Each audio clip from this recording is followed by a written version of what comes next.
The king, as a man of letters himself, pretended to be a great patron of all persons of that profession, inviting them to his court, receiving them at first with smiles, and filling their mouths with sugar candy and so forth.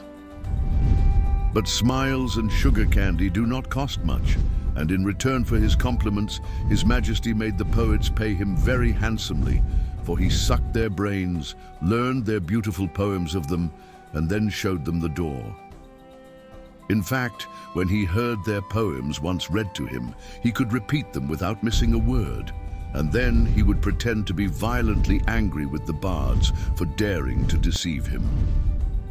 "This an original poem," he would cry. "Oh, shame-faced rogues!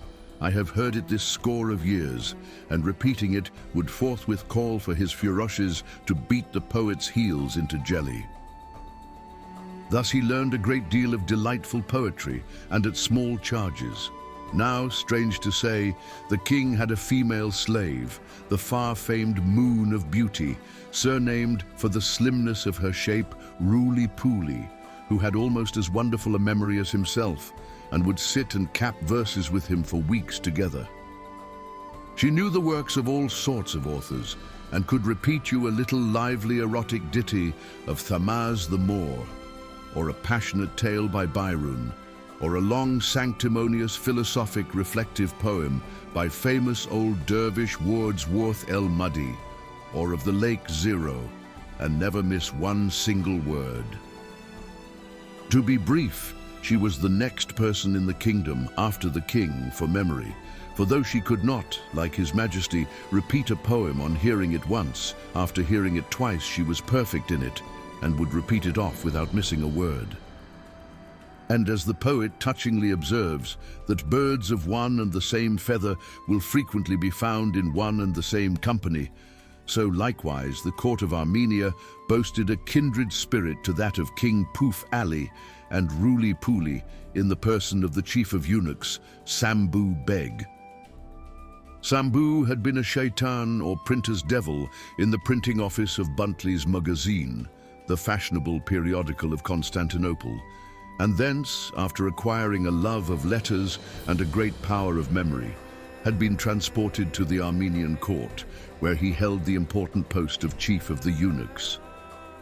After hearing a thing thrice, Sambhu Beg would repeat it without a fault, as he had been frequently known to do with the leading articles of the Aurora Po, the fashionable court newspaper of Armenia, which he would have read to him while he was being shaved in the morning before he waited upon his sovereign.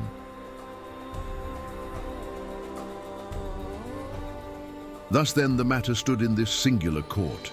King Poof-Ali could repeat a thing after hearing it once, Princess Roly-Poly could repeat a thing after hearing it twice, and Sambhu Beg could repeat a thing after hearing it thrice.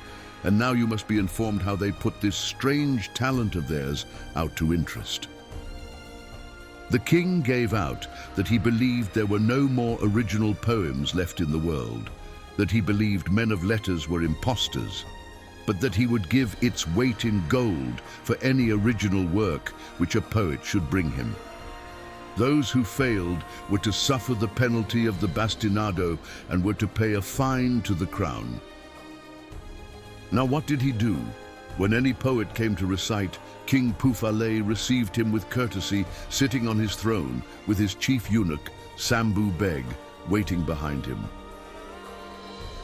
As soon as the poet had done his verses, he would assume a terrible air and say, "Bankila, Bankila, Roti Muekun, Hurumzada, slave of a poet, thou hast deceived me. This poem too is borrowed."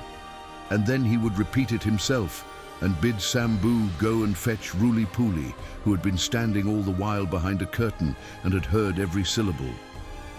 Roly-Poly appearing would also repeat the poem, and as if to put the matter beyond all doubt, Sambhu himself would step forward saying, "Nay, I myself have known the verses for years past," and would repeat them, as well he might, having heard them repeated thrice. Then if the poor bard could not pay a handsome fine, he was bastinadoed. In fact, to use the monarch's own vile pun, he was completely bamboozled.